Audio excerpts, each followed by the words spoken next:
Ladies and gentlemen, welcome to Sessions Cafe, brought to you by Entrigue magazine. I'm your host, Keri Singleton, and today we welcome Al Pizarro to our show. What's up, brother? How you doing? You looking sharp? Yeah, well, you know, this is an important show for me. Well, thank you, brother. It's an honor to have you on the show. And that's not even scripted, folks. This is from his heart. Let's get right into it. Let's talk. I really want to talk to you about DJing. Uh-oh. Yeah, bro. Like, what? First of all, what era were you DJing? 1968. Whoa. At 68. my mom's living room. Okay. With her stereo system and the two speakers sticking out the window. Mm-hmm. Wow. 68. What were some of the records you was playing when you first started DJing then? Oh, They still had 78s back then, right? Well, I was using 45s. 45. Wow. Wow. Okay. So a lot of James Brown, Temptations, a lot of music from Motown. Okay. Was more popular. Ohio players at Right. that time also. Okay. Parliament, Funkadelic, people like that. Yeah. Wow. And your favorite records to spin? What were some of your favorite records to spin for yourself, not for the crowd, just for yourself? Let's talk different genres.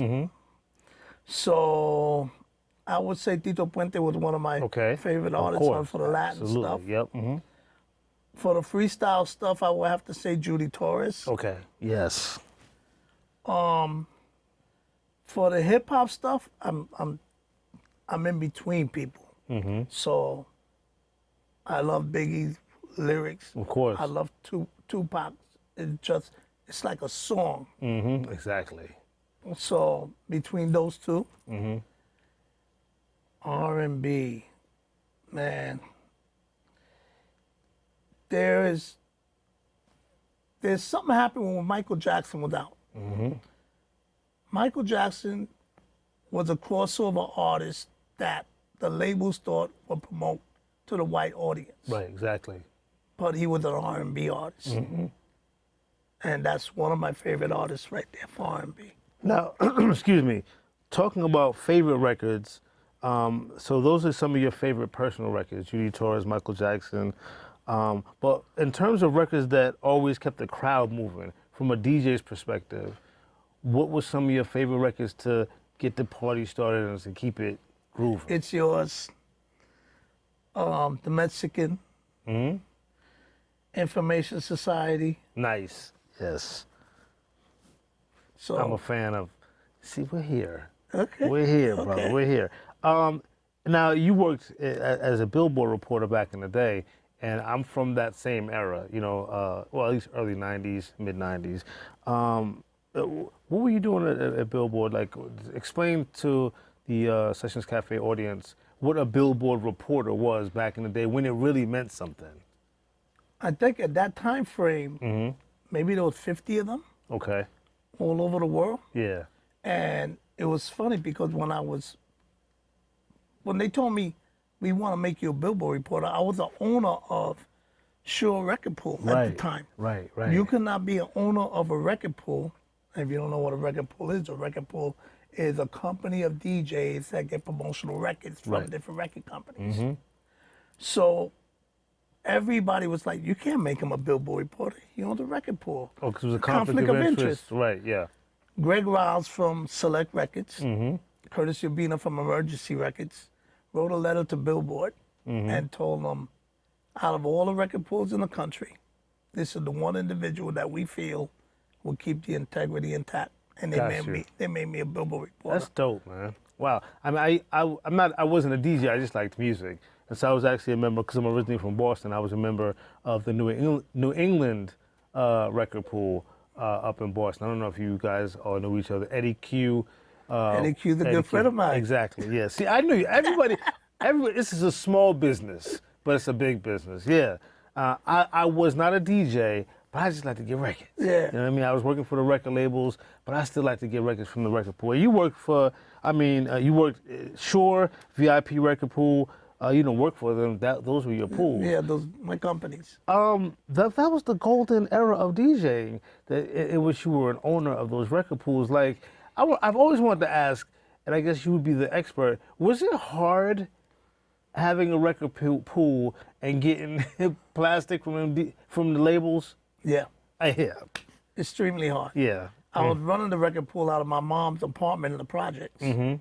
So every other Judy Weinstein pool, David McGill, they were in Manhattan. Right. Yeah. Okay. So they had an office, they had a loft. Right.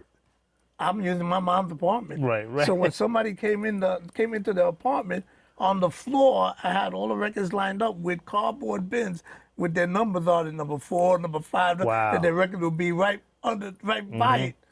And that was where everybody came and picked up their records for his projects. Right. Okay. I mean, I actually went to Africa Bambaata's house back in the early 2000s, I want to say, when he was living in Parkchester. I don't know if he lives there still.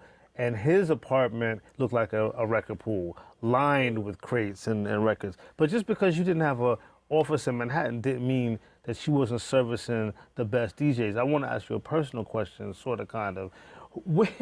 Of the labels that you can remember, which ones were the hardest labels to get wax from? I'm going to say Prelude. Prelude? Prelude. Interesting. Okay. Because they were coming out with some jams, Mm-hmm. and they knew it.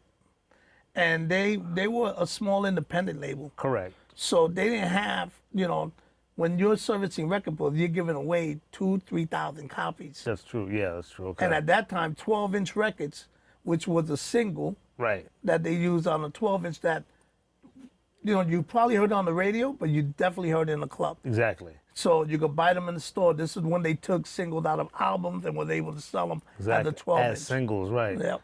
Well, am I going to guess that MCA was probably one of the easiest labels to get wax Oh, from? I was very close with MCA. Yeah. Those are my people.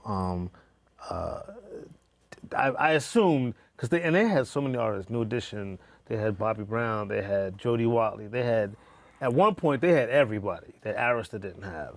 So I assumed they probably was pretty easy to get wax from. Yeah, I did a lot of retail stuff with them. I got every one of the labels, their reps taught me the business. They were teaching me, okay, Al, so it's important for you to get closer with the record stores because that's the point of purchase. Right, exactly. And it's important for you to get close with the radio station because that's where they play the records at and we get the most exposure. Right. And, so they were teaching me all this stuff. I didn't know that. I was a kid and I just said, hey, I got to get this record in. How do you have it? I'm coming over to pick it up. Right. And my DJs will be, yo, did we get that record in? I said, yeah, we got it in. Here it goes. And which made you, everybody heard of VIP Record Pool. I grew up in Boston and I knew about, your record pool. So, that's awesome just that you were sure at VIP, you just did so well. You had such great respect with all the DJs here in New York City and in the tri-state area. And on another level, Al, you've just done so many things, man. You got a golden platinum record. I only got one in my life for Shaggy's Boombastic record, which I lost early on. But you got one for Cube, Dre, Snoop, Naughty by Nature, Eminem. So I have to ask, what was it like to receive them plaques back in the day? Because you wasn't an artist and you was getting those plaques. That must have meant something. It was very special to me because knowing that you had a hand in making that artist successful and selling so many units. Right. But more importantly, whenever I got them, I had a meeting with all my DJs. Okay. And I made sure when I got them that we all took a picture together with the plaque. I said, this is not me alone. Right. We all did this The pool collectively. did this, exactly. Yeah. Wow. Best rap record pool. From 96 to 99, Gavin Magazine crowns you with that. Yeah. Take me back to that moment. Wow. I used to send Buddha Sets to go to their conventions. And Buddha would come with the award, the last award. I said, I'm going to go to this one. So we went, I believe they had it in Atlanta. And I'm there, and they're telling me, Al, we're going to give you another award this year. I said, are you kidding me? Wow. I said, yeah, we're going to call you up for an award. I said, all right. So I go up there, and it's surreal to get recognized for the best rap record pool. That's dope, man. And 3 years in a row. And I had to tell them, I say, I really want you guys to give this award, the next one, to somebody else. Because I'm appreciative. Right, of I'm course. glad. Right, yeah, yeah. But I want somebody else to get up here and get recognized for their efforts and what they're doing. Right, right. Humble but deserving, man. I know you, Al, I know as a person who was iconic in with the crates and the wax and the techs, you get this question a lot. The New York City club scene then and now, what happened? I mean, we were the home of the Tunnel and the Palladium and all these iconic clubs that people came from all over the world to attend. What happened? Well, let me give you a picture of what was going on. Mm-hmm. You went to a club, and when you left that club, you were all sweating up for dancing. Mm-hmm. You were enjoying yourself. Right. The music was phenomenal. The people, everybody was just having a good time, listening to music and dancing. Today, everybody's on their phone. Exactly. You go to a club and people are on their phone. Yeah. People are sitting, and I actually see people getting lap dance, and this is today's era. Right. It has changed from us being more closer together. And the one thing that I really miss is the fact that you could walk in a club, no matter what club it was, and you'll leave out of there like, man, I had the best time of my life today. Right. Right. Do you do that today? I mean, I don't know. I haven't been to a club in years. But I can't imagine, just because of the way the society is, that people are more interested in not living in the moment. They're more interested in capturing the moment for other people to watch. Well, you know, they got the hooker set up. Yeah, they right. got the phone here. Right. They got them on the screen. You know, it's less touchy, Right. and more like, you know, from a distance. Before we go to our break, man, I want to talk to you about your days at the Tunnel and the aforementioned Palladium in New York City. Two New York City clubs whose names seem to be synonymous with partying. You experienced that firsthand. Vito Bruno, good friend of mine. Vito Bruno told me, let's do a party for you. And I said, well, all right.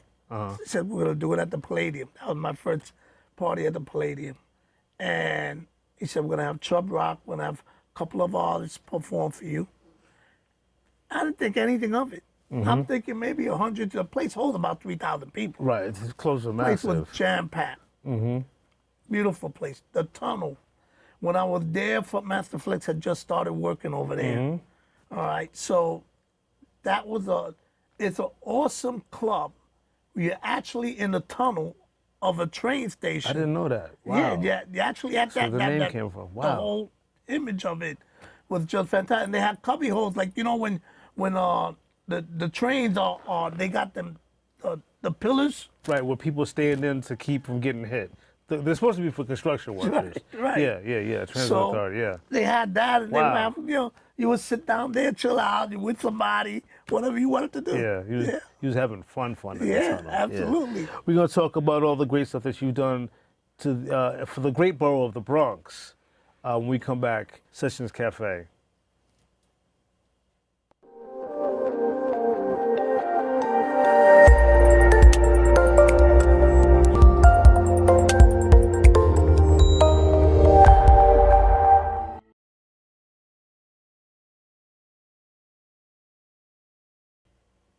And we're back here on Sessions Cafe TV show with Al Pizarro. Bro, you've done a lot in the business in terms of you've had an extensive career with records and DJs and iconic clubs. But I dare say, more importantly, you just really been there for people, you know, and celebrating not just the hip hop culture of the Bronx, but the people of the Bronx. So I want to talk to you about the Jerome Gun Hill Road Festival in the Bronx that you helped spearhead. What was that all about? 15 years I did that. My pastor stepped to me and said, Al, I want to introduce you to somebody. Introduced me to a gentleman named Roberto Garcia. Okay. Roberto Garcia was the director for the Jerome Gun Hill bid. And he said, I want to do a festival. Okay. And I want to do it underneath the train tracks. The Jerome Gun Hill Business Improvement District. Right. Wow, that's pretty dope. So underneath the train tracks, that's Yeah. it. You want to do a festival underneath the train? Underneath the 4 train? Yeah, the Wow. 4. I said, Wow. this is going to make a, how we're going to do this? He said, Right. well, your pastor said you're the guy. I've never done a festival before. My first festival that I was going to do. And I said, okay, so let's try this out. Right. And we put up a stage. I got some artists to perform.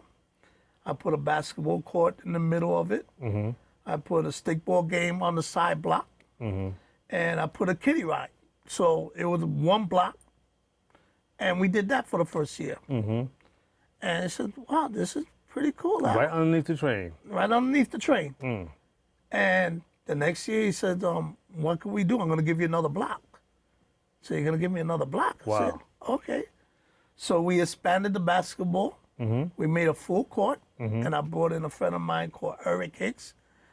He had a company called Game Over Gear. Okay. And he works with a lot of kids with basketball teams and all that. And I let him run that.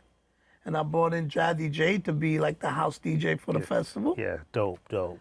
And then I will bring in certain individuals to get awards during the time of the festival. I'll have a Latin band. I would be creative to bring people that they will never see before. Right. And we did 14 years of that, and I worked on getting Disney. It took me 3 years to get Disney. Nice, man. I got them involved. And Disney then in the Bronx. Yeah. Okay. I got them involved, and then I gave them a block. Wow. And we made a whole Disney with the whole Kitty Land. That's, So now we had 3 blocks That's nice. going straight and 2 blocks going to the side.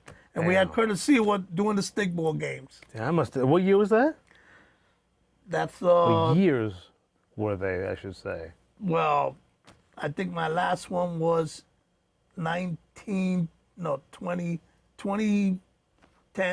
Okay. 2008, 2008. I mean, and you also were instrumental with the International Hip Hop Parade in 2012, where, of course, one of the Bronx's most beloved sons, Fat Joe, was a Grand Marshal in 2014. So you've you've really done a lot for the community and the essence of the Bronx, which leads me to my next question. And I know this is really off the mark, brother, but I bet you give me some real intuitive information. What are your thoughts on one of my favorite hip hop movies of all time, Wild Style? Ahead of its time. The movie really gave a picture of what was going on in our culture, Yes, and very raw. absolutely. A lot of movies could try to take a culture or an item or a part of history and try to put it on film and miss the mark. Yeah, But this one was right there. right. And when you see it, I just saw it a month ago with Mr. Wave, and I was saying, look at this. Look at this movie. Right. Still.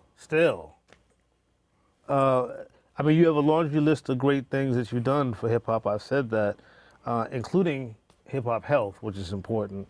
Why do you think the focus has shifted from community building and a focus on black and brown health and wealth to just getting the bag?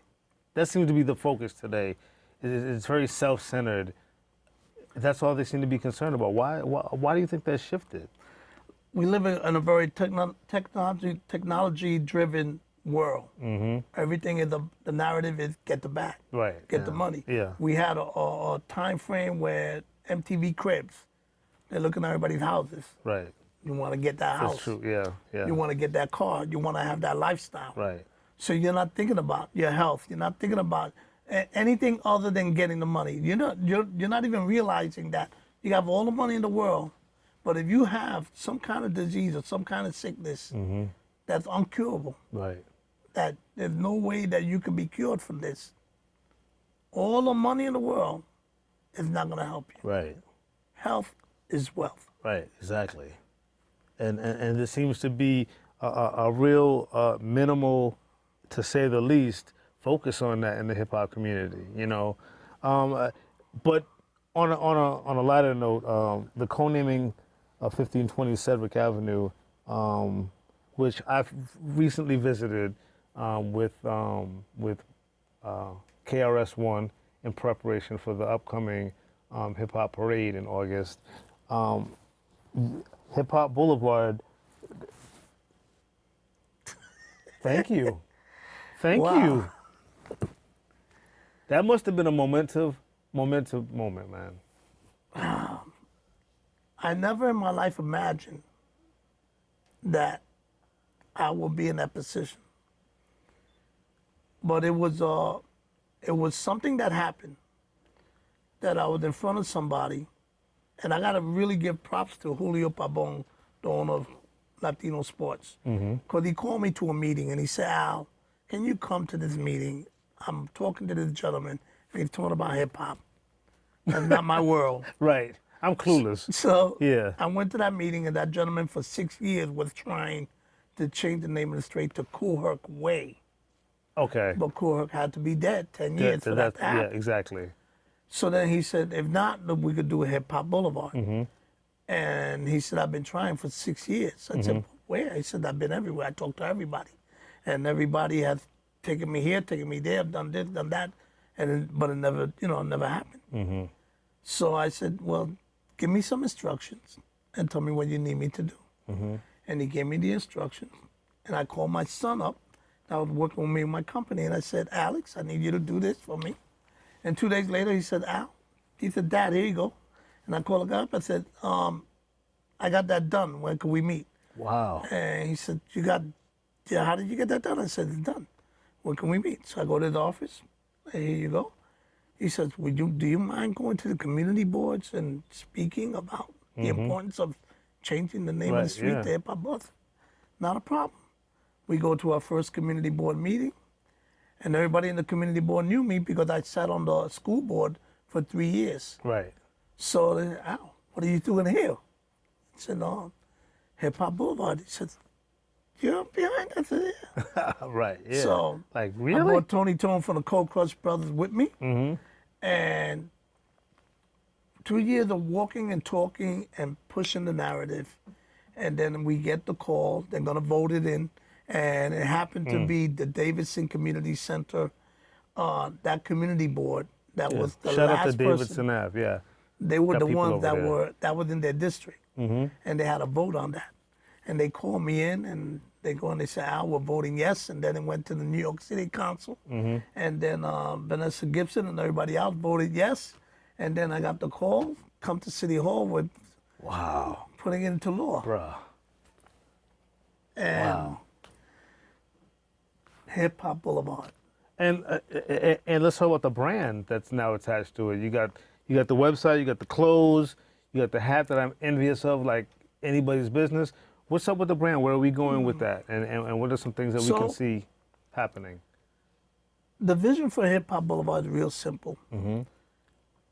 Positive, educational, observing, and pushing the narrative where we can interact with those entities that never interact with hip hop. Right. Give me some examples. Like, we work with the New York City Parks Department. Oh, right, okay. The first award ceremony I did at Roberto Clemente State Park. Okay. And we did that in an open park, and they had about 50 cops there. It's a hip hop event. We're gonna have a problem. There's gonna be an issue. Of course. I said, it's not. We're gonna sit down and we're gonna celebrate and we're gonna give out awards. I Right. said, no, we need at least. So they bring all the cops up there, and they're state troopers. Wow. We get in the Zulu Nation, Muhammad Islam, to bring in the security. And we have a nice little stage there, and we invite the first awards that we want to give out. Curtis just went through his bypass surgery. Just got his new heart. And I don't know whether he was going to make it or not. Yeah, yeah. So Mickey Fats was getting an award. He said, I'll go there if I can beat Curtis Blow. I said, all right, let's see what happens. You know, he just got that operation. Right, exactly. This is the most emotional moment of that award ceremony. Absolutely, yeah, absolutely. And we're all there, Sal Abatello, myself, Busy B, we're all there. And I get a call, said, Al. I said, yeah, it's Curtis. I said, hey, Curtis, how are you? He says, I'm coming. Oh, man. No, Curtis, you can't be saying that. Right. I'm coming. Stay there, don't leave. I Yeah. says, all right, Curtis. So I whispered in Sal's ear and Joe Conzo. I said, Curtis coming. He said, nah, he just had the operation. I said, Al, yeah. he's coming. So we see him coming and entering the park. Slow as hell. Walking up. And we all we stood up. Yeah. What do you do? This came up, we gave him the award, and we're all hugging him. Right. And Curtis, this is beyond what you could do for hip hop. Right, exactly. That must have been a moment, not just for him and his family, but the entire community, the whole culture. Says, oh, wow. I told Curtis and Sal Abatello, if I pass away, they're going to be responsible for holding the mantle for Hip Hop Boulevard. Right. This cannot be given to anybody. Right, exactly. This got to be, this is so important. It's got to be in the right hands. It's got to be in the right hands. Capable hands and respected hands. Yeah. Before we go, where is Hip Hop Boulevard in your mind and your heart, Al? Where is it going from here? I think that Hip Hop Boulevard can be a person that kind of the rudder for people in hip hop. I think there are many people doing a lot of different things. Right. And they're all going to different branches and going a different way. I would like to see everybody on one road. I think if we're all on one road, we'll be more effective and we could do a lot more. And if Hip Hop Boulevard is just the rudder, I'll be happy with that. Because I think that we have to learn a couple of things. And first thing is unity. Second thing is to trust each other. And the third thing is to believe in each other enough to invest in each other time and money and support. Because we don't do that. That's true. We do it for ourselves. We don't do it For the collective. And hip hop is a multi-billion-dollar business because it is something that's phenomenal, but it's something that came out of our own spirit. And Exactly. that itself has to be taught to everybody. Everybody got to feel that. They got to feel it inside. Right. They got to understand that. Yeah, you could get the bag. Right. But you know what? When you're gone, what's going to happen? What's going to happen? Wow. There has to be a legacy. How can people get in touch with you, brother, on social media if they want to get in touch Instagram, with Hip you? Hop Boulevard, the number 5. Hip Hop Boulevard, the number 5. The website is hiphopboulevard.hiphop. That's hiphopboulevard.hiphop. And Facebook, Hip Hop Boulevard. Okay. And you know what? You guys can call me up, 917-544-4129. I pick up my phone. He just gave his math out. I don't even do that. But I appreciate you, brother. Thank you so much for being a guest on our show. Thank you so much. Al Pizarro, Sessions Cafe TV show. See you next time.